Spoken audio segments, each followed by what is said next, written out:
Buenas tardes, boa tarde. Da man do Centro Criptolóxico Nacional e no marco da iniciativa Cibergal, iniciamos hoxe a segunda das actividades enmarcadas no contexto do Grupo de Traballo de Empresas do Nodo Galego de Ciberseguridade Cibergal. Grazas á colaboración da entidade aderida a Cibergal, a PDTIC e a Deputación da Coruña, que tamén é de entidade, unha entidade aderida e outra entidade fundadora. Cibergal é o nodo conformado polas administracións públicas galegas e institucións privadas que de maneira colaborativa buscan facer frente á crecente amenaza que supoñen os ataques cibernéticos e aproveitar as oportunidades que presenta a nova era digital. Tivemos hai 2 semanas a xornada de ciberseguridade en Internet e a de hoxe é titulada Seguridade e privacidade no sector turístico. Como xa comentei, isto encádrase no contexto do grupo de traballo de Nodo Galego de Ciberseguridade Cibergal. A xornada de hoxe, que vai sobre seguridade e privacidade no sector turístico, temos para coñecer o seu contido ao abogado André Castelo Pichel. Este abogado santiagués é grao en Dereito pola Universidade de Santiago de Compostela, máster en Dereito de Telecomunicacións, Protección de Datos Audiovisual e Sociedade da Información na Universidade Carlos III de Madrid, é delegado de Protección de Datos, según certificado baixo o esquema AEPD. Como actividade profesional, é, por suposto, profesional en Dereito especializado en TIC, é socio de Abogados Digitales, membro do Comité de Dirección do Clúster TIC Galicia, membro da Asociación Profesional Española de Privacidade, APEP, membro da Asociación Galega de Empresas de Software Libre, membro da Asociación de Expertos Nacionais de la Abogacía Digital, membro promotor do equipo da LACON Network e tamén é socio fundador e CEO do bufete xurídico APDTIC, especializado en Dereito das Tecnoloxías da Información e Comunicación, Protección de Datos, Comercio Electrónico e Propiedade Intelectual e Industrial. Este bufete naceu a finais de 2015 ao ver as necesidades non só en Galicia, sino tamén a nivel nacional, onde hai unha chea de novas aplicacións na que a tecnoloxía vai por delante e necesítanse solucións legais. A PDTIC forma parte do equipo promotor de Abogados Digitais, un grupo de despachos que se especializou no asesoramento xurídico e integral a emprendedores. Os obxectivos principais deste bufete pasan por estar ao día nas últimas novedades tecnolóxicas e tentar contribuir ao desenvolvemento empresarial e tecnolóxico e formando parte tamén de organizacións como Agasol, Clúster TIC Galicia ou o Instituto Nacional de Ciberseguridade. Nesta liña, o bufete tamén participa activamente no Mobile World Congress coa finalidade de estar ao día en temas de aplicación de algoritmos, Big Data, Internet das Cousas e perfilar como estes cambios e innovacións poden afectar a nosa privacidade. Considera en este sentido moi importante no seu labor de asesoramento ver cara a onde vai o mundo nos próximos anos e adiantarse a iso no aspecto legal. Nesta tarde se van a desenvolver temas relativos a cuestións de seguridade na xestión o que é turística, non?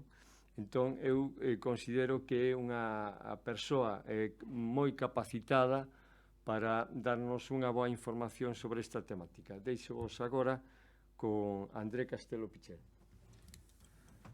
Bueno, primeiro, empezar agradecendo á Deputación por acoller esta xornada, darnos a oportunidade de estar nas súas instalacións aquí, que poidamos participar da man das xornadas que estamos facendo as entidades adheridas ao nodo Cibergal, que é promovido por Antega e Xunta de Galicia.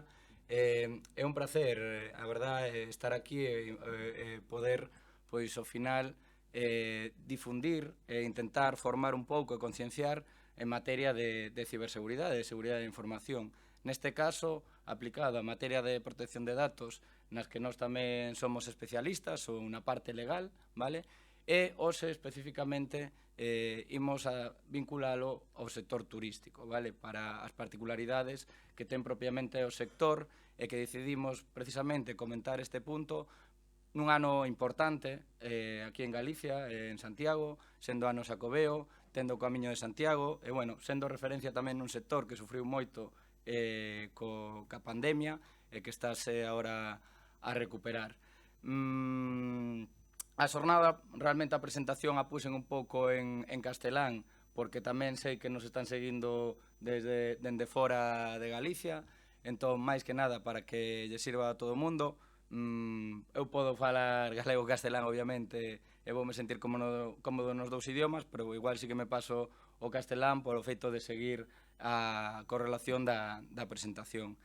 Bueno, informarmos que a xornada está sendo gravada, tamén para que o teñades en conta, que despois tamén dende Cibergal vaise publicar, por se algún despois o quere, e incluso se despois queredes a presentación, tampouco teño problema en compartila, porque aí tamén vades ver que hai algúns enlaces de interese, non?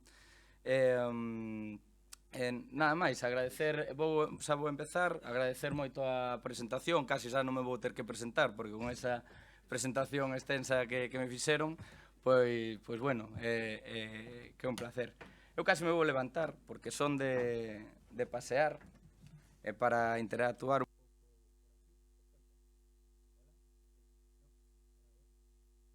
Ahora? Ahora. Ui, a ver. Vale, pois sí que me vou intentar pasar un pouquiño, xa que somos tamén aquí en presencial, pois menos que en online. E invito tamén que dende online podedes ir plantexando as cuestións no chat, porque ao final vai haber unha quenda de preguntas. E pásome o castelán para, máis que nada, como vai a ir a correlación da presentación, vale? Me voy a saltar la presentación porque con la pedazo de presentación que me acaban de hacer, poco más voy a extenderme aquí. Voy a ir ya un poco a temática. Es que incluso han dicho también proyectos, quizá el de contrata un DPD que es más específico en delegados de protección de datos, pero tampoco voy a extenderme mucho más, ¿no? Es decir, ahí veis proyectos que se han dado, también que yo mismo soy delegado de protección de datos certificado por la Agencia Española de Protección de Datos y bueno, pues es una de las especialidades que obviamente damos, ¿vale? Metiéndonos ya más en la temática de hoy. La temática es, vamos a primero a comentar unas preguntas frecuentes más generales, ¿vale? Que os quiero plantear precisamente para haceros pensar. Os voy a explicar muy breve la normativa, porque no va aquí de aburriros con normativa. Y luego traigo dos casos prácticos, que nos van a afectar en el sector jurídico, uno que nos va a afectar inminentemente y otro respecto a un procedimiento sancionador que fue muy sonado en el mes de marzo de este año, ¿vale? Por eso lo quiero explicar. Y después terminaremos pues, dando unos aspectos a tener en cuenta en esta materia, ¿vale? Y como os comento, al final de todo vamos a tener esa ronda de preguntas. Por lo tanto, podéis ir poniéndolas también en el chat o aquí en presencial. Os diría que levantemos más la mano hacia el final, ¿vale? Y nada, y las del chat, pues luego las leemos en las rondas, pero a quien se le ocurra ya la puede ir dejando por escrito, ¿vale? Bueno, pues empezamos.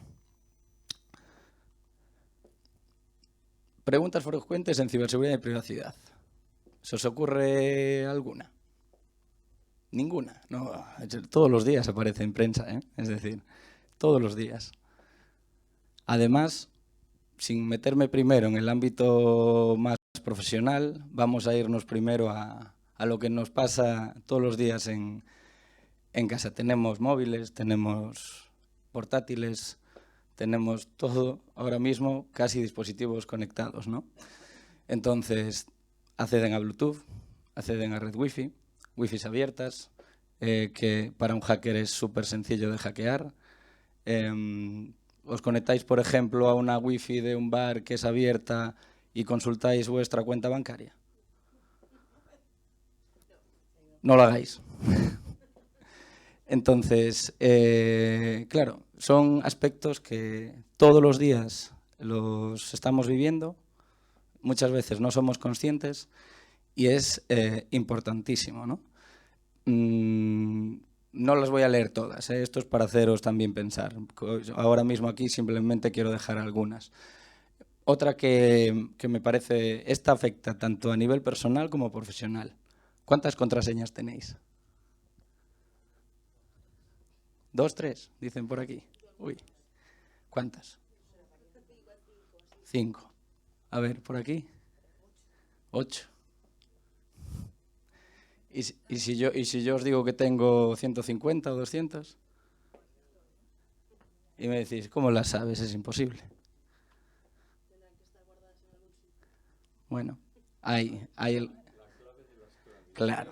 A ver, hay o a nivel manual, que es la libretita que existió siempre, donde se ha apuntado, que esa no falla, obviamente, pero a nivel tecnológico esto se traslada a tener un gestor de contraseñas, ¿vale? El cual os recomiendo a todo el mundo porque no puede haber una contraseña igual en un usuario, ¿vale? Cada usuario nuevo que hacemos, que tendréis tropecientos por todas las aplicaciones que tenemos, debe tener una contraseña diferente. ¿Por qué? Porque si no, te roban una, te roban todas.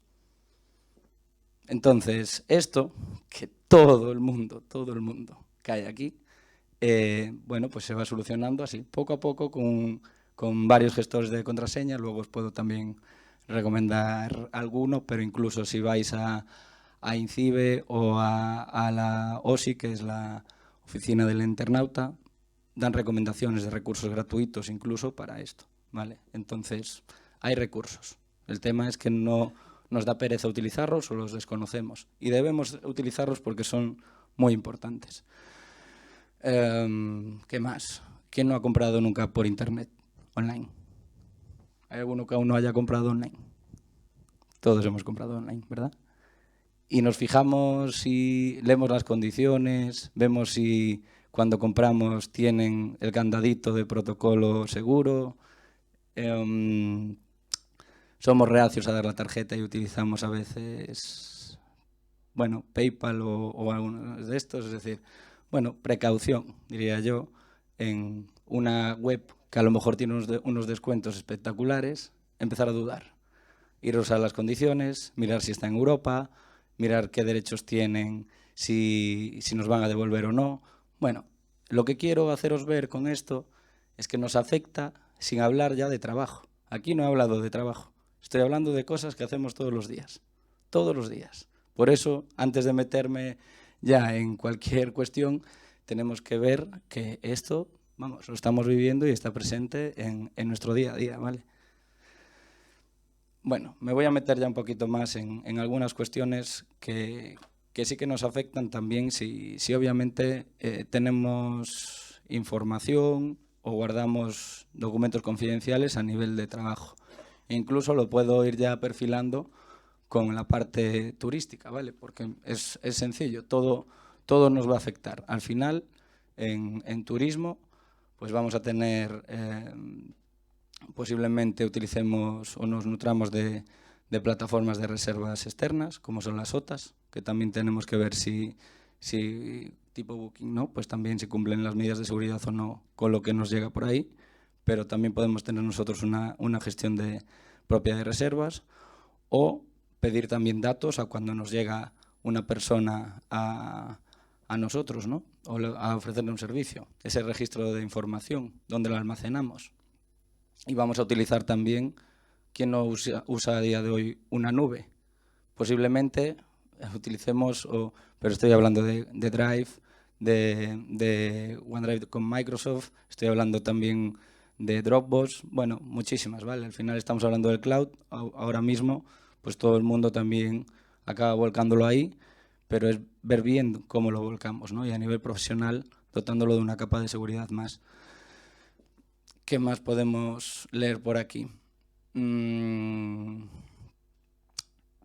Bueno, una que también suele ser muy clásica. Si solemos mezclar los dispositivos personales y los dispositivos corporativos. Esto también se pasa mucho y no es, desde luego, salvo en negocios más pequeñitos o autónomos, se tiene que tener un dispositivo corporativo donde solo se acceda a lo corporativo. Porque en cuanto accedemos desde lo personal o le permitimos a nuestros trabajadores que hagan eso, estamos poniendo en riesgo la información, ¿vale? Entonces, esta es otra clásica que se está haciendo y que con el teletrabajo se ha hecho muchísimo y que aún no somos conscientes de los riesgos que esto supone, ¿vale? Entonces, bueno, las he puesto ahí sobre todo para que reflexionemos, también desde los que nos están siguiendo online, que las puedan también ver y si alguna le causa ciertas preguntas. Mi intención no era comentar hoy una a una, sino, bueno, plasmarlas ahí y haceros un poco pensar. Traigo luego aquí 2 ejemplos pues al final, que va avisando. Esto es precisamente para que conozcáis INCIBE, que es el Instituto de Ciberseguridad Nacional, y lo que os hablaba antes de la Oficina de Seguridad del Internauta, que también pues da a veces recursos. Ahí podéis también apuntárosla porque, por ejemplo, lo que os hablaba antes de gestores de contraseña, otros recursos en materia de ciberseguridad, la Oficina de Seguridad del Internauta da cierto acceso a ciertos recursos también. Y INCIBE, entre otras cosas, también pues, tiene esos avisos de seguridad, que en este aspecto he destacado 2 que nos afectan tanto a nivel personal como a veces nos pueden afectar también a nivel laboral si caemos en un phishing y pinchamos donde no debemos. Muchas veces ahora están jugando, como saben que pedimos mucho online, con empresas de reparto. Te ha llegado este paquete. Pincha aquí para si quieres saber el seguimiento. Como pedimos muchos paquetes, pues es fácil caer. Entonces, como coincida que sepas que te va a llegar por correos y caigas en la trampa, pues a lo mejor te han robado tus datos o a lo mejor te han infectado tu equipo para que no permitas operar. Entonces, este es un ejemplo de phishing o de smishing, que es a través de SMS. ¿Vale? Es por sacaros 2 puntos con ejemplos, ¿no? Aquí hay muchos más, obviamente. Simplemente es destacar que si las pongo aquí, pongo algunas que nos pueden afectar incluso a nivel personal. Esto se traslada a nivel laboral de forma muy sencilla. Recibimos correos en los que nos pueden robar información casi todos los días. Y si no concienciamos además a nuestros empleados y a nosotros mismos, pues fácilmente podemos poner en riesgo la información nuestra de la empresa o la de nuestros clientes. Y que además, pues obviamente después pues, nos puedan incluso hasta sancionar. Pero ya no iría por las sanciones, sino porque igual nuestro negocio queda inoperativo. Entonces es mucho más importante de lo que a veces pensamos o a veces que nos da pereza. Porque muchas veces este tema nos da pereza. Entonces es decir, bueno, voy a intentar al menos seguir unos consejos prácticos para que no me dé tanto pereza y hacerlo relativamente bien. Obviamente el cumplimiento 100% no existe, ¿vale? Pero hay un paso de estar al 1 al 90 y pico, un paso grande, ¿vale? Entonces, bueno, es para seguir ciertos consejos. Vale, este sí que lo voy a dar muy breve, ¿vale? El de normativa, porque no vengo aquí a aburriros con normas, que al final esas están ya escritas, ¿no? Pero sí que es bueno que nos hagamos una idea del ámbito en el que estamos. Luego, como voy a comentar específicas que aplican a turismo, aquí no las he metido porque hay sobre una que voy a hablar después. Pero en materia de protección de datos y de seguridad de la información, tenemos que tener en cuenta que lo que nos aplica, que la ley 1599, por favor, si la veis por ahí, en cualquier cláusula, en cualquier sitio, está desfasada. Si en vuestro negocio veis que en vuestra política de privacidad o que en la cláusula de inscripción del cliente o en la ficha del cliente aparece la ley 1599 por ahí, actualizarla, informaros y pedir, porque incluso con recursos que hay hasta gratuitos, pero que sepáis que esa ley está desfasada. No es bueno ni que la pongáis porque es un signo negativo. Quien lo vea y esté al tanto sabe que no tenéis eso actualizado, ¿vale? Entonces, ¿qué hay que actualizar? Bueno, pues hay que tener la norma nueva. Esto viene desde el 25 de mayo de 2016, se aprobó el Reglamento Europeo de Protección de Datos, que es directamente aplicable desde 2 años después, 25 de mayo de 2018. Esa es la fecha clave que tenemos de referencia. Y si lo recordáis, aunque ahora ya hace 4 años y pico, ahí recibimos un boom de correos. Todos he actualizado la política de privacidad. Muchos han cargado su base de datos por estar mal asesorados en esos momentos y pedir el consentimiento cuando no debían, porque simplemente nos tenían que informar. Entonces, bueno, esta es la ley, la normativa, es el reglamento de referencia a nivel europeo, directamente aplicable para todos los Estados miembros. Y meses después, en España, se transpuso la norma y en diciembre pues, se aprobó la Ley Orgánica 3/2018 de protección de datos personales y garantía de los derechos digitales.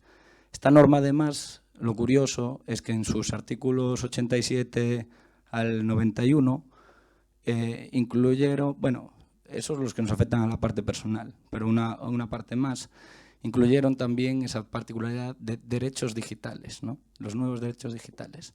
Pues regula temas como la desconexión digital, regula, bueno, lo deja escrito, porque eso de regular deberían ampliarlo más. Pero que lo tengáis en cuenta, porque también pues, regula ahí desconexión digital, la videovigilancia en el trabajo, la geolocalización, bueno, ese derecho a la intimidad del trabajador, toca ahí esa particularidad que a nivel laboral también es bueno que lo tengamos en cuenta. Materia de seguridad de la información, sobre todo aquí a la administración pública, aprovechando que también tenemos en el público pues también parte de la Diputación y que estuvimos comentando al inicio, tenemos el Real Decreto que no ha actualizado, por cierto, porque el actualizado es el 311-2022, aquí mea culpa, que se me ha colado, porque el 3 de mayo se ha actualizado el nuevo Real Decreto, ¿vale? Del ENS. Tenemos después el 43-2021, que regula, es para seguridad de las redes y sistemas de la información. Esta norma regula ya y hace obligatorio el responsable de seguridad para materias específicas, no es tan aplicable por ahora a temática de turismo. Y tenemos unos estándares en materia de seguridad de la información, que el más conocido es la 27001, ¿vale? Que aquí hay ciertos proveedores tecnológicos, sobre todo, que empiezan a tener estos estándares. Más que nada os lo dejo para que tengáis en cuenta. Luego, si os paso esta presentación, tengo que actualizar aquí el Real Decreto, ¿vale? Del ENS, que es el 311-2022. Y tenemos como entidades de referencia en España para esta materia la Agencia Española de Protección de Datos, el Instituto Nacional de Ciberseguridad, que es INCIBE, y el Centro Criptológico Nacional, que es el que afecta a las administraciones públicas, que de hecho parece que muchos lo desconocían hasta que tuvimos el caso de Pegasus, que de repente pues, salió el Centro Criptológico Nacional por ahí, que lo pusieron en acción y parecía que no existía. Pues sí, es el que da soporte a toda la administración pública en materia de ciberseguridad, ¿vale? Bueno, la parte rollo ya está. Casos prácticos. Esto me interesa que incluso me empecéis a plantear luego dudas aquí que luego voy a querer comentar, ¿vale? Se aprobó en octubre del 2021 un Real Decreto que a muchas personas de turismo le va a fastidiar. ¿Por qué?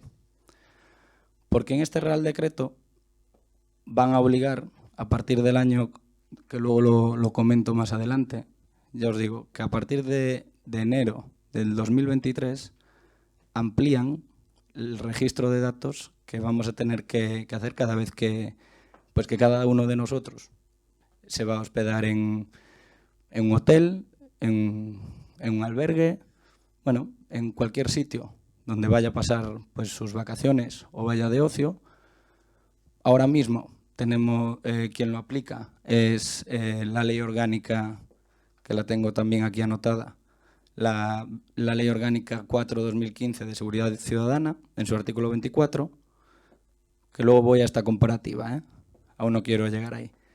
Pero simplemente lo que os quiero reflejar es que este Real Decreto nos va a suponer un reto adicional a lo que ya estábamos haciendo, que ya nos quejábamos un poco, ¿no? Que es, oye, yo no pido datos por capricho, pido datos porque me está obligando una normativa y que además se los tengo que pasar a la policía. Eso es lo que siempre nos dicen cuando reservamos incluso, ¿no? De por qué nos lo piden. Vale, pues de hecho aquí hoy aún hacía una búsqueda y veía una noticia de Hostel Tour quejándose precisamente de este Real Decreto por toda la información que pedía y que ya lo pusieron en conocimiento de la Agencia Española de Protección de Datos para ver si se anulaba o no. Pero por ahora sigue vigente y ya está en vigor. Lo que amplía es mucho los datos que teníamos que pedir. Por eso os quiero poner ahora ahí una comparativa. Y no solo los que tenemos que pedir y pasarlos a la policía. Nos obligan a conservarlos durante 3 años. ¿Vale? Estos puntos que os estoy diciendo, sobre todo, es para que los tengamos en cuenta porque va a cambiar en breve. Y por eso lo quería poner aquí en conocimiento.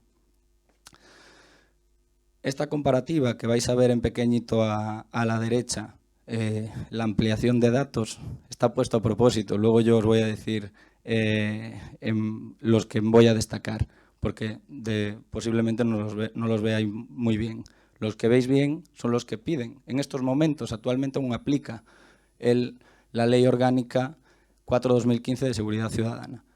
Y como podemos ver, bueno, pues sí, ya pide algunos datos. Primero del establecimiento, pero después pide también datos del viajero, que es un poco lo que queremos decir. Os lo leo rápido. Pues el número de documento de identidad, tipo de documento, fecha de expedición, primer apellido, segundo apellido, nombre, sexo, fecha de nacimiento, país de nacionalidad, fecha de entrada y firma. Ahora mismo obligan a eso, ¿vale? ¿Qué se queja y ya se están quejando las plataformas, obviamente, que representan al sector? Bueno, se están quejando que esa ampliación, que como veíamos antes, pasa a pedir cuando es en ejercicio profesional de la actividad 41 datos en total y cuando no es profesional 39. Es decir, muchísima información que tienen que, por obligación, pasar las entidades turísticas a la policía, ¿no? Y entre ellas, que lo vemos ahí a la derecha, la intención, ya digo, no es que nos quedemos ciegos. Yo os hago aquí un resumen de los más polémicos, ¿vale? Pues piden de forma adicional medio de pago utilizado de la reserva, el número de tarjeta de crédito, la fecha de caducidad de tarjeta de crédito, es decir, nos tenemos que fiar. Obviamente nos fiaremos de la policía, pero si hay una brecha de seguridad ya en el envío de esa información, automáticamente pueden hacer compras con nuestra tarjeta. Porque tienen número y fecha de expedición. Con la fecha de caducidad, perdón. Vale, no saben el numerito a lo mejor de atrás, pero en muchos sitios permiten ya con estos datos realizar una compra en Internet. Signo de que no es segura. Pero lo que estamos diciendo es que nuestro teléfono fijo y móvil, correo electrónico. Esta norma también afecta al alquiler de vehículos de motor, que piden a veces datos, como por ejemplo el GPS del alquiler. Es decir, datos que van más allá, ¿no?, de lo que supuestamente para un control de seguridad ciudadana, que es la ley orgánica de la que viene, tiene sentido. La realidad es que no sé si esto va a llegar a 2023 o lo van a intentar anular o no. Las plataformas de turismo lo están haciendo, pero si no se hace tenemos que estar preparados porque desde enero de 2023 estamos obligados a esto. ¿Qué pretendo yo un poco con la jornada de hoy? Bueno, alertar que lo tengamos en cuenta, ¿no? Porque igual muchos establecimientos aún no conocían esto, como aún no lo tienen que que aplicar de forma obligatoria, pero estamos hablando de un Real Decreto que ya está en vigor, ¿vale? Y precisamente os pongo ahí el dato. Entrada en vigor, como se aprobó el 27 de octubre, se publicó en el BOE el 27 de octubre de 2021, entró en vigor el 27 de abril del 2022 y la obligación de la comunicación produce efectos a partir del día 2 del, pues también me equivoqué ahí, del 2023. Lo tengo que corregir también ahí, ¿vale? Es 2023, no es 2022. Vale. Esto que os he comentado viene en correlación un poco con este caso que ha sido ciertamente polémico, precisamente con esa solicitud de datos, ¿no? Esto en marzo, vamos, se pusieron patas para arriba muchísimas plataformas del sector, muchísimos hoteles, diciendo que les parecía una barbaridad, ¿vale? La sanción de 30.000 euros a un hotel por escanear un pasaporte. Este fue un poco el titular sonado.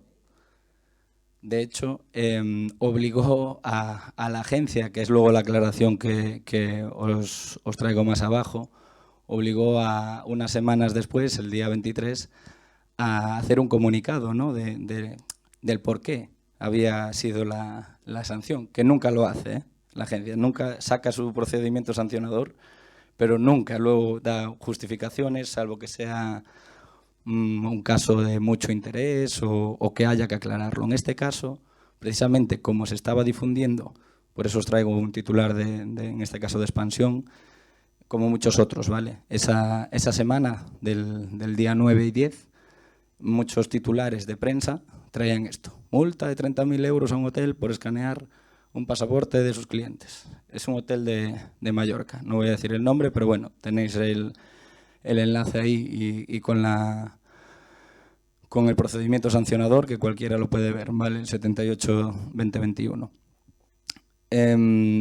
Vale, lo primero, escanear, como vimos antes, ¿dónde aparece aquí? Que la imagen. ¿Vemos por ahí la imagen?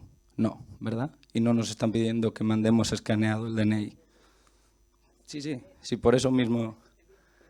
Sí, dicen por aquí que muchas veces, como experiencia de usuarios, les ha pasado, ¿no? Que le han escaneado el DNI. Bueno, que sepamos que no nos pueden escanear el DNI, ¿vale? Ya primer punto, por eso lo pongo aquí, porque es algo que se hace muy común y como nos dicen, no, es obligatorio para la policía, y todos asentimos, ¿no? Y pensamos que es correcto. Pues no. Vuelvo a decir, ¿dónde está ahí la imagen? No está. Con lo cual, y con todos los datos que lleva el DNI, que lleva más datos que los que pone ahí, ¿vale? Porque aquí, en lo que se obliga a día de hoy, vemos número de documento de identidad, tipo de documento y fecha de expedición. No vemos más. Que yo sepa, un DNI escaneado lleva más información, ¿vale? Con lo cual, esto también es aplicado al pasaporte, ¿vale? De hecho, el tema polémico de este procedimiento sancionador, además de ese escaneo del pasaporte, ponían como motivo que por sus medidas de seguridad para el desbloqueo de las puertas, de hecho lo pone por aquí, se amparaban en que tenían que también, para los accesos, tenían una tarjeta magnética y bueno, que como medida de seguridad tenían que tener la imagen también del huésped, ¿no? Lo que aquí la Agencia Española de Protección de Datos viene a decir es que la imagen no les hace falta para nada, ¿vale? Y que hay otras medidas que se pueden adoptar si quieren vincularlo a esa medida de seguridad que tienen, menos restrictivas que almacenar la imagen de una persona, en este sentido, ¿no? Bueno, un poco el resumen de todo esto, que precisamente tampoco lo traigo para detallarlo infinito, pero viene a que solo se pueden pedir datos, en este caso, que sean obligatorios. Que estamos viendo que viene un Real Decreto que en el 2023 para mí va a pedir, como especialista en protección de datos, yo creo que tenemos que tomar medidas porque no deben pedir tantos datos y, en mi opinión, la policía no tiene por qué tener tanta información porque me parece excesiva, ¿vale? Esa es mi opinión. Con lo cual, estamos viendo que el que lo haga mal pues puede ser castigado y que tenemos que tener mucha precaución con esto. Y yo, si tuviera un negocio que se dedica al sector, o si tengo también amistades que tienen negocios que se dedican al sector, les diría que empiecen a tener precaución y que se lo tomen en serio, porque el que tengan por un lado la obligación, que ya los fastidian bastante, y yo ahí los apoyo porque ya los fastidian bastante, porque tenemos una obligación de registro que se lo tengo que poner a la policía, que me estás dando trabajo, que ahora me pones un real decreto que me va a dar trabajo extra, y además tengo que tener especial cuidado en cómo los protejo, porque si no tengo una brecha de seguridad y me meto en un lío mayor. Así se está sintiendo también pues, por ejemplo, un hotel, un albergue. Bueno, final por poner ejemplos, ¿no? Entonces, bueno, yo les diría que sí que es recomendable que además si ya gestionan, van a estar obligados, es que hasta un negocio pequeño tiene una obligación de gestionar X datos, ¿no? Entonces, cierta concienciación o mini información o ya buscar asesoramiento según tamaños, ¿vale? Pero creo que es bueno para que, bueno, cuidar este tipo de información y que no llegue ya a un caso tan polémico que yo pues lo he traído también en colación porque precisamente es muy reciente y ha sido lo suficientemente polémico para comentarlo y aprovechar aquí a aclararlo, ¿vale? Que dejar esa cuestión del escaneo, más que no ha sido solo por el escaneo, sino que han sido también por que después pues, lo han almacenado mal esas fotografías, ¿vale? Bueno, con este punto de aspectos a tener en cuenta pretendo dejar unos tips de referencia y después ya vamos a pasar a las rondas de preguntas, que es lo que casi más me interesa y que después aquí, bueno, pues lo siento por los que están online, pero después aquí también pues vamos a tener un cafecito que tenemos aquí preparado para que en la próxima os animéis también a venir presencial. Vale, el primero. ¿Qué información se debe facilitar a los usuarios y terceros? Bien, yo pongo aquí en la pantalla 2 ejemplos, pero hay mucho más, ¿vale? Os diría que cualquier formulario donde se pidan datos tiene que tener una cláusula informativa de protección de datos, sea en web, sea en papel. Si pedimos datos, me tienes que informar de para qué los vas a utilizar, aunque sea evidente. Es decir, yo relleno en parte del sector turístico, ¿no? Yo voy a hacer una reserva. Aunque sea evidente que es para hacer la reserva y gestionar la reserva, me tienes que decir que es para eso.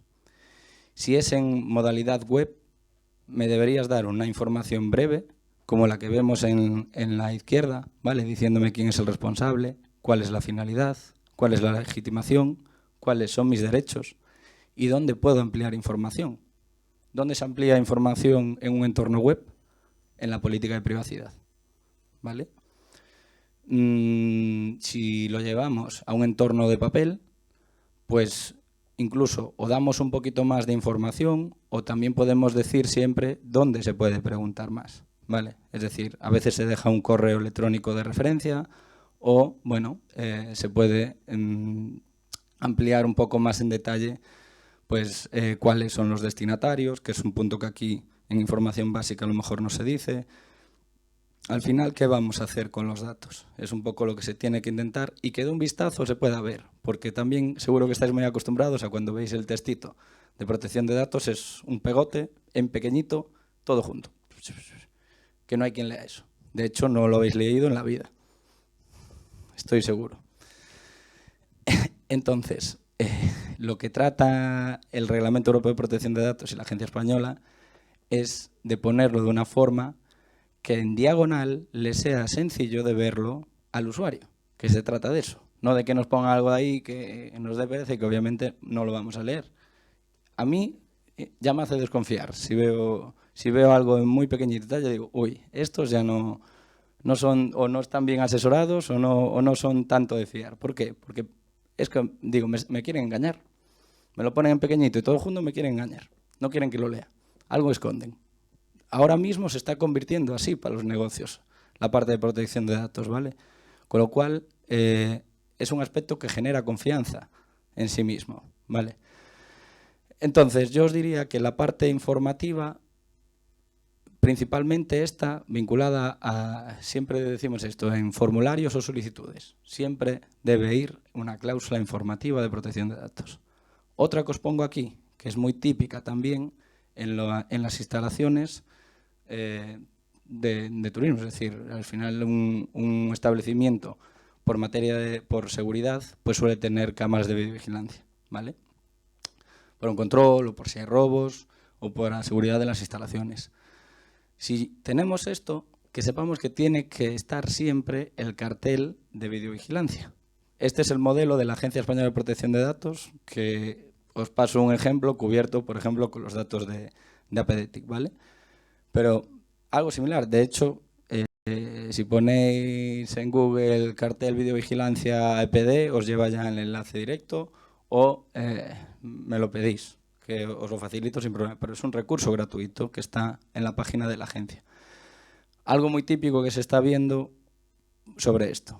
O no se tiene, que eso ya es mal 100%. Si yo veo cámaras y no me avisan, mal. Si veo cámaras, automáticamente cartel. Es lo primero. Y otra, muchas empresas que ya las tenían, aunque sea un poco fastidio, tienen el cartel desactualizado. ¿Por qué? Porque la anterior versión de este cartel que daba la agencia llevaba la ley 1599 y la llevaba siempre en el cartel. Esta, como veis aquí, no menciona la normativa, pero en su anterior modelo sí. Entonces, todas las que no han hecho la adaptación al Reglamento Europeo de Protección de Datos aún tienen el cartelito que pone Ley 1599. Si os fijáis, vais a ver un montón aún por las calles o en algún establecimiento. Mismamente, ¿qué significa? Que como que está desfasada o que no se ha actualizado, ¿vale? Yo aquí no soy tan restrictivo, es decir, si al final cumple, me da un poco de rabia que simplemente, es decir, cumple a nivel informativo, que simplemente porque se haya actualizado la norma, pues incluso cuando asesoramos le digo, a ver, tienes que cambiarlo, pero no es tan relevante como el otro. Pero si puedes, cámbialo, porque no tengas la ley 1599 por ahí, que ya está desfasada, pues bueno, pero bueno, para que lo tengáis en cuenta también esa particularidad, ¿vale? Siguiente punto. ¿Qué medidas de seguridad exigir a los proveedores de servicios? En concreto, aquí me interesa poner en cuestión los proveedores de servicios que pueden acceder a los datos de los que somos responsables. Y en este caso, si hablamos de sector turístico, a los datos de los viajeros o a los datos de nuestros empleados. Proveedores que entran aquí. Pues si tengo un negocio, voy a tener una gestoría, casi seguro. Si voy a tener proveedores informáticos, que donde voy a volcar también esos datos y incluso con plataformas de reservas. Todos estos, lo que tengo que llegar a ver es si me informan de algo sobre protección de datos y van a ser denominados encargados de tratamiento, que deberían cumplir también unas medidas de seguridad y que me lo deberían decir en algún punto, ¿no? Entonces, ¿qué tenemos que hacer con estos proveedores? Los que son más grandes, por así decirlo, es que no nos dan capacidad. Imaginémonos con Google o con Microsoft, esas nubes que hablábamos antes. No le podemos pasar, oye, fírmame este contrato mío. No te lo van a firmar. Lo que tenemos que ir es a sus condiciones de servicio cuando contratamos y decir, oye, ¿cumplen o no cumplen? ¿Los datos van para Estados Unidos o se quedan aquí en Europa? Bueno, son aspectos que tenemos que verificar si son proveedores de confianza. Y es nuestra responsabilidad, ¿vale?, hacerlo. Porque si después volcamos datos en un proveedor inseguro, no podemos decir, es que fue culpa de él. No, La culpa es tuya, que tus datos los has volcado ahí y no has chequeado si ofrecía las medidas de seguridad adecuadas, ¿vale? Entonces, aquí simplemente os dejo el artículo 32 del Reglamento Europeo de Protección de Datos, que es el que establece un poco las medidas de seguridad de forma genérica, porque como veis lo dice de forma muy genérica, porque un poco lo que le pasa a la pelota es al responsable y que sepa medir bien que son medidas adecuadas, ¿no? De hecho, se suele hacer más con el siguiente punto que traigo, que es un poco a modo resumen, pero es lo que os hablaba de el contrato encargado de tratamiento.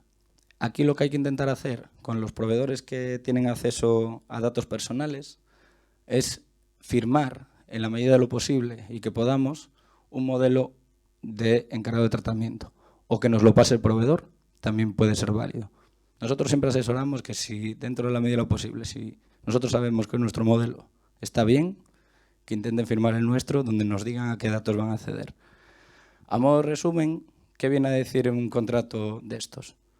¿Quién es el responsable de los datos? Aquí, de nuevo, pongo de ejemplo si fuera el responsable APDTIC Profesionales.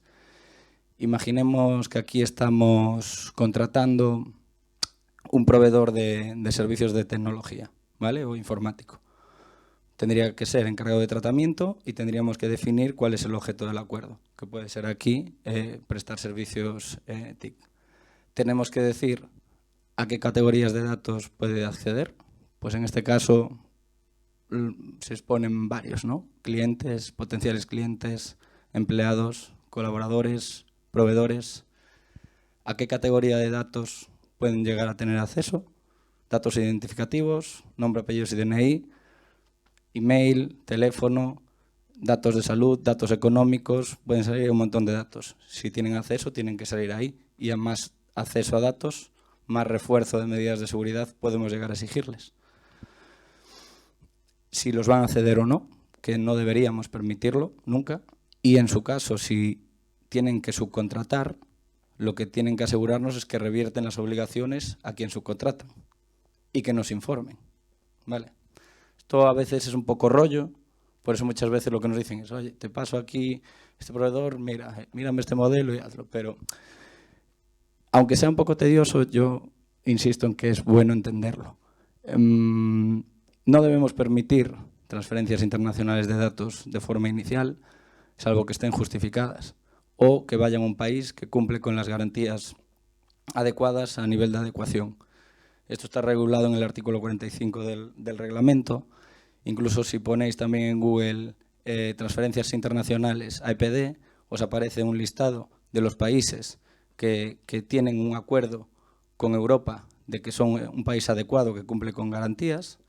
Y si no, la opción que da del artículo 46 es, a través de una decisión de junio del 2021, unas cláusulas tipo adicionales que habría que firmar con ese proveedor de ese país para que cumpla en cierta medida esas garantías adecuadas. Es decir, se complica, por así decirlo, el tema.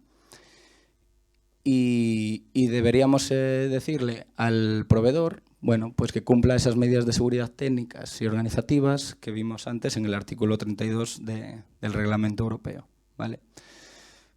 Si el proveedor tiene luego estándares como los que comentábamos antes, de si tiene una ISO 27001 o para la administración pública, vamos a ver por ahí que al proveedor informático le van a empezar a exigir un certificado de Esquema Nacional de Seguridad, posiblemente. De hecho, nosotros estamos advirtiendo ahí a los proveedores tecnológicos que se pongan las pilas aquí, sobre todo los que trabajen con administración.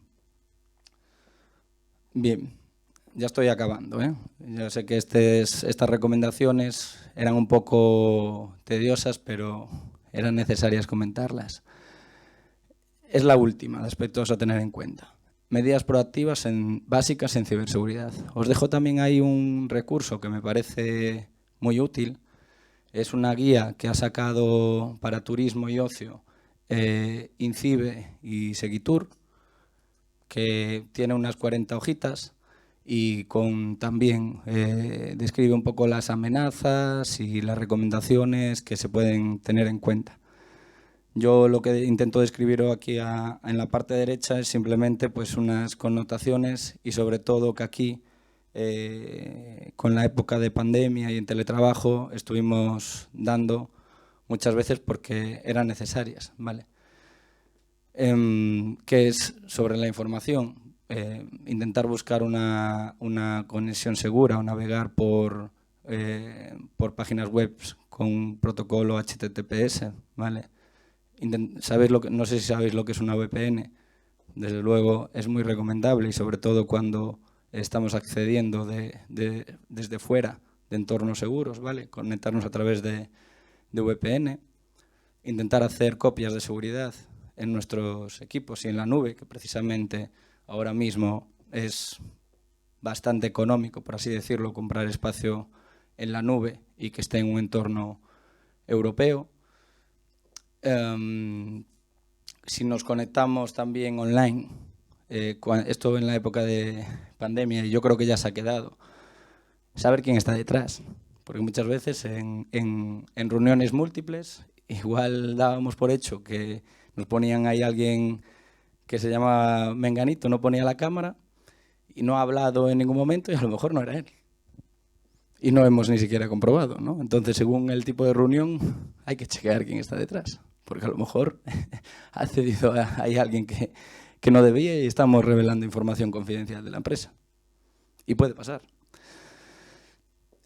Un antivirus, yo creo que esto, espero que todo el mundo tengáis un antivirus, pero insisto, un antivirus es importante.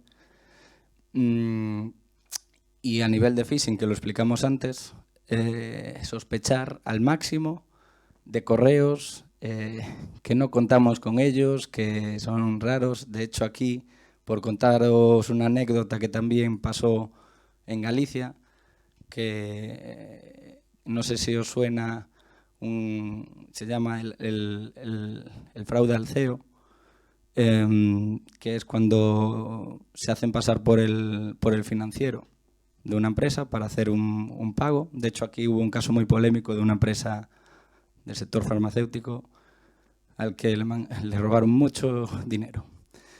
No digo nombres tampoco. Pues aquí, básicamente, lo que se hicieron pasar es como si fuera el CEO y le mandaron el director, ¿vale?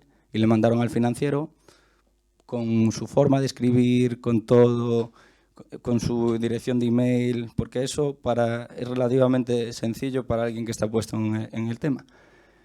Pues que hicieron una transferencia de mucho dinero y cogió y ejecutó. No preguntó, porque estaba acostumbrado por hacer. Ese dinero no se vuelve a recuperar.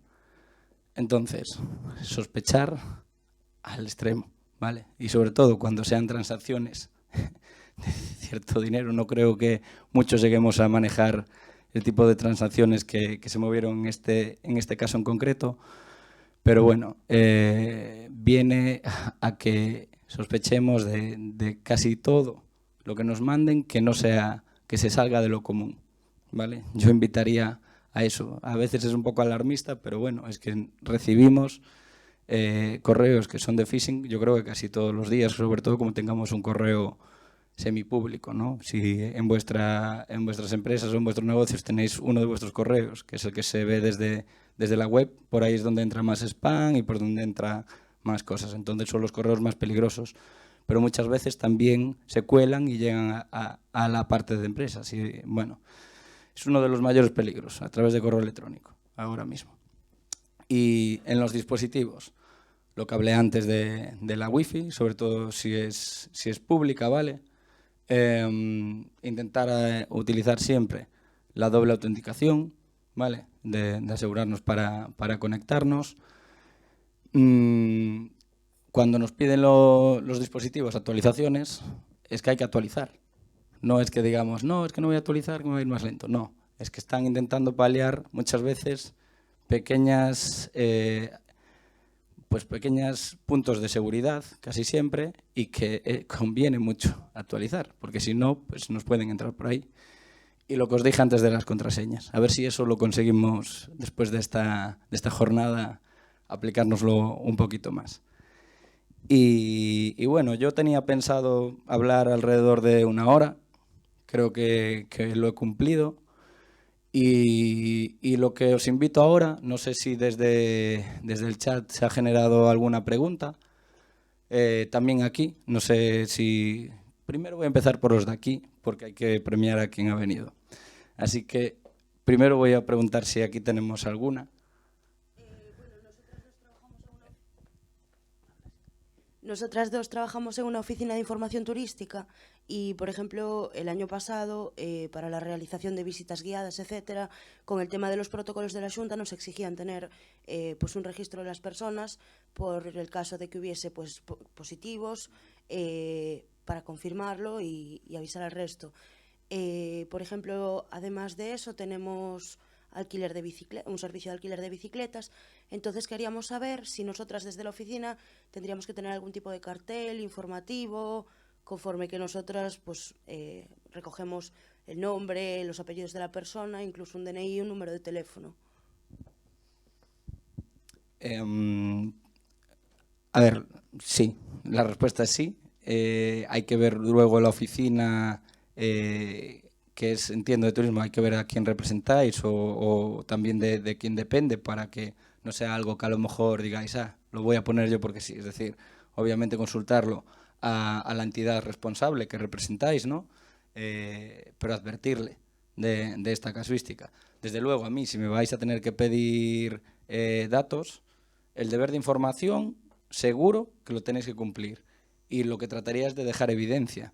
Si es siempre con asistencia física, es decir, si es porque yo acudo a la oficina y es donde se me piden esos datos, hay dos formas, o una es rellenando ya una ficha y que la tengo que almacenar. Si siempre tengo que pedir esa información para eso, otra opción que solemos recomendar es pegar entonces una cláusula informativa, incluso en el mostrador o al lado, donde la persona interesada pues ya lo puede leer, o le podemos invitar a que lo lea antes de que nos dé esa información. Entonces, esta opción suele gustar porque no te obliga a tener un registro luego de todo. Si lo tengo que hacer para todo el mundo y aún por encima puedo explicar que estoy obligado a ello, el que estoy obligado a ello no exime de que me informes. ¿Vale? Eso es lo que muchas veces se olvidan de hacer. Como estoy obligado, te digo que estoy obligado y ya está. No, dime, pero dímelo bien. Dime quién es el responsable, dime para cuál es la finalidad, dime a dónde van a ir estos datos, dime en su caso dónde puedo ejercer mis derechos, porque igual luego los quiero eliminar y me podrás decir en algunos que sí, otros que los tienes que almacenar por motivos fiscales, o otros te digo, no quiero que tengas mi email para nada. O te lo digo un momento y luego quiero ejercer mi derecho de supresión. Y estoy en todo mi derecho, ¿no? Entonces, una opción quizás sea la de tener a lo mejor ese cartel informativo. Yo lo tendría cerca del mostrador para que incluso cuando se lo estáis comentando, que lo pueda ver y que le deis pues uno, si quiere, que se tome su tiempo para leer la información y que decida si quiere aportarlo o no. Yo creo que puede ser esa una buena solución. Nada. ¿Pasamos entonces ahí o...? Bueno, voy a premiar de nuevo aquí y en la siguiente. No, es que aquí hay que intentar, hay que premiar a quien viene.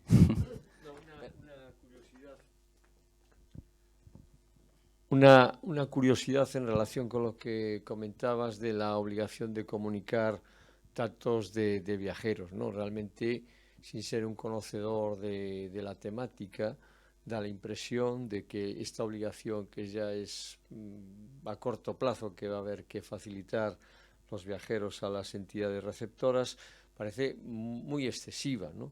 Da la impresión de que este Real Decreto continúa la línea de la ley orgánica, que es la llamada ley Mordaza, que se caracterizaba por una, digamos, seguridad extrema, ¿no? Es decir, da la impresión de que es un exceso.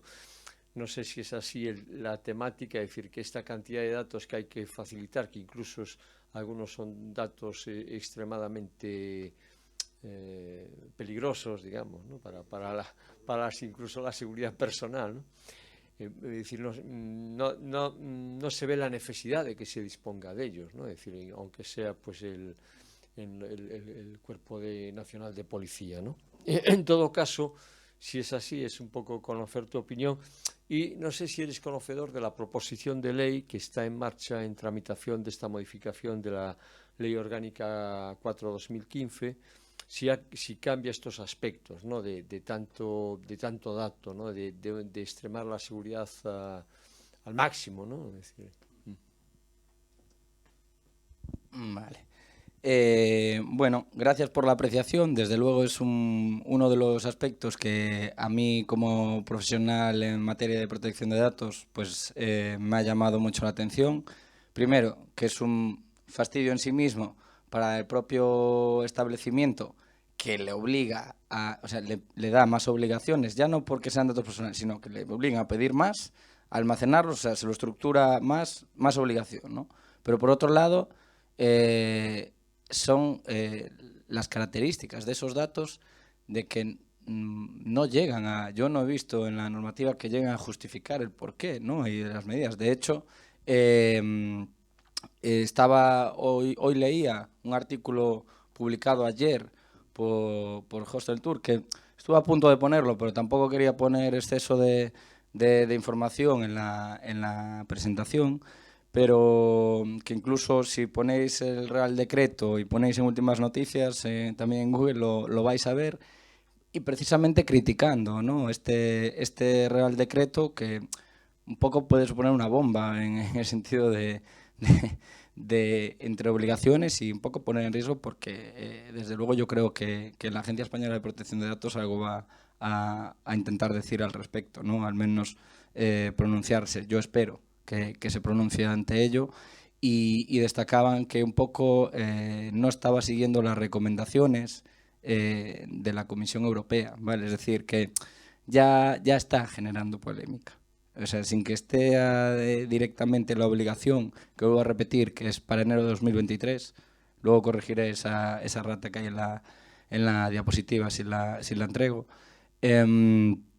para que, bueno, mi opinión va en la línea de que se justifique, porque precisamente es lo que le pedimos también y nos piden cuando precisamente las empresas pedimos datos, nos piden justificación. Entonces yo lo que pediría es que justifiquen, y posiblemente ahí no sean capaces de justificar por qué se necesita esa información, ¿no? Porque yo no termino de entender por qué necesitan esa amplitud porque hasta otro dato curioso que no había ahí era si van menores, incluso el grado de parentesco que tengo con el menor. ¿Y por qué tienes que saber eso? Bueno, no lo sé. Lo que me planteo es que me expliquen entonces por qué tanta información, ¿no? Hay, entonces, yo creo que en los próximos meses vamos a verlo, y al menos que esta jornada sirva para que estemos un poco alerta, ¿no? de cómo avanza, porque desde luego si no hay cambios se tendría que aplicar en enero del 2023. Entonces vamos a ver en qué queda. Yo espero que se pueda intentar o rectificar o ver o limitar, porque si tenemos el Reglamento Europeo de Protección de Datos que establece una minimización de datos, desde luego esto en sí mismo supone un riesgo, porque lo tiene que almacenar en registros informáticos el propio establecimiento y lo tiene que enviar. Entonces, en todo ese proceso, si hay una fuga de información, ya estamos poniendo información que puede suponer pues que nos roben dinero en nuestras tarjetas, básicamente, ¿no? Es decir, por poner una directa, ¿no? Entonces, bueno, pues no lo sé, no termino de entender por qué necesitan tanto dato, ¿no? Porque yo creo que pueden hacer igualmente la trazabilidad, que entiendo que es lo que buscan, ¿no? Como medida de entrega a los fuerzas y cuerpos de seguridad del Estado, ¿no?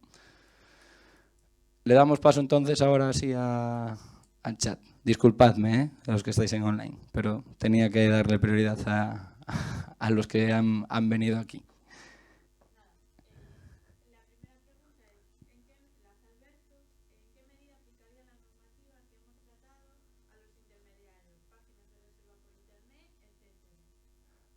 ¿En qué medida? Vale. ¿Cómo afecta a los intermediarios? Vale, los intermediarios entiendo que En muchos sentidos estamos hablando, no sé si el sector turístico sí que lo entiende, se denominan casi siempre las OTAs, por poner, no es por hacerle promoción, pero así lo entendemos mejor. Es decir, Booking en sí mismo es un intermediario, ¿vale? Pero hay muchos otros y luego hay también actores que participan ahí. En definitiva, sí les va, la normativa entiendo que es la de protección de datos, se aplica seguro, ¿vale? Y tienen que también hacerla ahí. La del Real Decreto que estamos comentando la aplica a los sitios de hospedaje, ¿vale? Donde al final voy a ir final. Entonces, yo espero que tampoco pidan información de más, porque entonces metemos a otro actor más que pasa información y que llega luego al establecimiento final. Otro punto más que puede suponer riesgos a esa fuga de información que pueda haber ahí. Entonces, yo espero que no. Es decir, inicialmente no, pueden llegar a hacerlo defendiendo esto para que les sea más sencillo al establecimiento final, pero yo diría que mejor, si me dan potestad de opinar, que mejor sea en el establecimiento final donde dé ese grado de detalle, no meter a un actor por el medio más que es intermediario que está moviendo esa información y que pues puede en el medio suponer una posible fuga o brecha de esa información, ¿no? Con lo que puede llevar más riesgo. Vale, es que me lo esperaba. Alberto dice, otra vez, ¿en qué medida están definidas las medidas de seguridad aplicadas a los tratamientos? ¿Hay algún modelo de referencia más concreto que la 27001? Vale, Alberto. En medidas de seguridad, pues, a ver, puedes tener también como referencia el Reglamento de Desarrollo de Protección de Datos del año 2007, que definía más lo que era el documento de seguridad, que hay cosas que aún se pueden aprovechar, si quieres tener un poco como referencia. Aunque bueno, a mí hay aspectos que me gustan de ahí, otros que no, porque incluso define la figura del responsable de seguridad y que lleva un poco a error, porque a día de hoy se piensa que y se relaciona más con protección de datos, y el responsable de seguridad en las instituciones y en las organizaciones, sobre todo ya de cierto tamaño, empieza a ser un perfil técnico que domina sobre todo en la inversión también que hay que hacer en ciberseguridad, en sistemas, etcétera, y que va coordinado con la persona de protección de datos o la figura del delegado de protección de datos, que es lo que vamos a ver en instituciones un poco más grandes. A nivel yo te recomiendo que utilices el programa Facilita de la Agencia Española de Protección de Datos, que es un recurso gratuito, y a través del mismo ya te van a dar también unas recomendaciones en mínimas de seguridad a aplicar, ¿vale? Luego, obviamente, pues habría que ver también el tipo de negocio que tienes para ver si se refuerzan más o no, pero muchas veces en negocios más pequeños no deja de ser sentido común y saber que no puede ser que tenga los datos por ahí volcados, casi sin contraseña, sin acceso, repitiendo, sin antivirus, que no haga copias de seguridad, es decir, algunas ya incluso las he dicho aquí. Otro punto, a nivel de medidas de seguridad aplicadas al sector de turismo, teníais aquí la guía que os he dicho si ponéis también guía sector turismo, INCIBE Seguitur, os vais a ver el enlace. Incluso después, si yo paso la presentación, ahí ya hay un hiperenlace que os lleva al mismo, ¿vale? Aquí también vais a tener recomendaciones de seguridad. Entonces, bueno, por dar así algo más concreto que lo que es el artículo 32 del Reglamento Europeo de Protección de Datos, o lo que es el estándar, la 27001, que puede ser excesivo para algunas entidades, ¿vale? Incluso lo superior en España es el Esquema Nacional de Seguridad, que en su anexo 2 expone todas las medidas de seguridad que nos pueden dar también referencias, ¿vale? Ahora bien, para un negocio relativamente pequeño, pues aplicar medidas de esquema nacional de seguridad a mí me parece excesivo, ¿vale? Pero sin embargo tenemos que tener en cuenta que, por ejemplo, a la administración pública o a sus proveedores, sobre todo informáticos, están obligados a cumplir esa. Entonces, bueno, en cierto modo nos puede llegar a tocar como ciudadanos, ¿no? Por eso también lo dejo un poco por ahí. Hay otra, ¿no?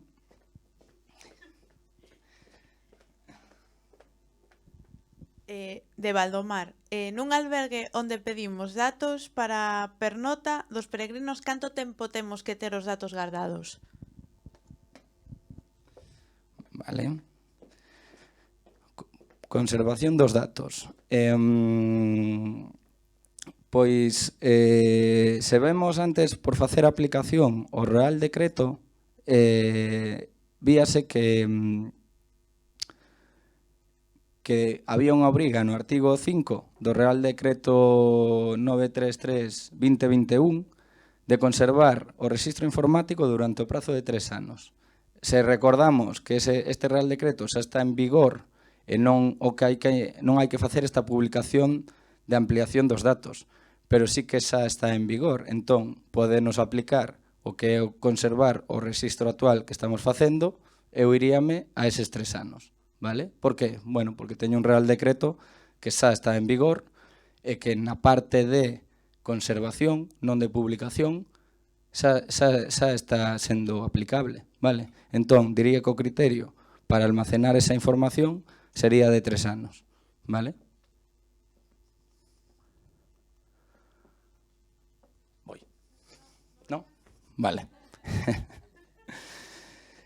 Bueno, non sei se por aquí hai algunha máis ou non. Pois, bueno, se queredes entón podemos ir dando por finalizada a xornada polo menos online. Os que estamos en presencial vamos disfrutar aquí duns pinchiños, un café, bueno, tomar algo aquí e falar un pouco máis. Nada, termino en galego tamén, que polo menos deixar aquí. Deixo tamén os meus datos de contacto, vale, aí, tedes o meu email. Invito a que calquera que teña máis dúbidas e que queira comentar calquera cousa específica pode escribirme sen ningún problema. Agradezo moito a presencia tanto en forma presencial como en formato online, as cuestións que planteadas. E nada, esperar que fora unha xornada de utilidade, que polo menos unhas mini medidas de seguridade todos, aínda que sea a nivel persoal, nos levemos con nós para facer os deberes internos, e que vinculado aos vosos negocios, pois tamén vos fora mínimamente ilustrativa para, bueno, sobre todo non deixa de ser unha xornada de concienciación, vale? Era un pouco o que procuraba, así que nada. Moitas grazas, bueno, espero participar noutra destas prontiño, vale? Gracias.